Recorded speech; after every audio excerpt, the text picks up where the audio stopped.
सोयाबीनला वापरलं पाहिलं हरभऱ्याला परत केमिकल वापरलं, केमिकलवर परत सोयाबीन घेतली आणि हरभरा SCT वैदिकवर घेतला. ज्या वर्षी मी SCT वैदिकवर घेतलं त्या वर्षी मला सोयाबीनला ॲव्हरेज वाढलं, त्यानंतर हरभऱ्याला पण वाढलं, केमिकलला कमी झालं. त्याच्यानंतर मग मी आता हे 3रं वर्ष आहे. काय उतार आला तुम्हाला? वडील शेती करायचे तर त्यावेळेस माझ्या शेतामध्ये 7.5 एकरामध्ये त्यांना जास्तीत जास्त 50 ते 60 कट्टे व्हायचे. वापरता मला 100 कट्टे सोयाबीन झाली त्याच्यामध्ये. आणि आता त्या 60 कट्ट्याचे किती झाले? 40 वाढले. आता मागच्या वर्षी मला त्याच्यामध्ये 160 कट्टे सोयाबीन झाली. किती एकर मध्ये?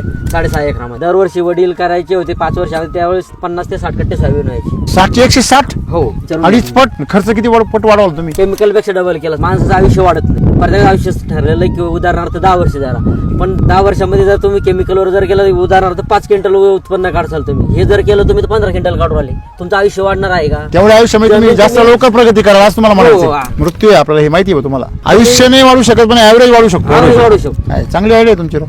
केमिकलवर किती खर्च करायचा आता? किती? केमिकलवर जर 1 लाख रुपये खर्च व्हायचा सर, याच्यावर 1.25 लाख रुपये खर्च होणार. 100 क्विंटलचे किती पैसे झाले? 2.5 लाख रुपये वाढले. खर्च किती वाढला? 25,000. 25,000. म्हणजे 1 रुपयाला 10 रुपये. मी म्हणतो ते काय खोटे? मला सांगायचे जर 60 कट्टे व्हायचे तर 160 कट्टे झाले. मग हे तर 2.5 पट वाढल्यामुळे 25,000 मध्ये 2.5 पट म्हणजे फार मोठी प्रगती.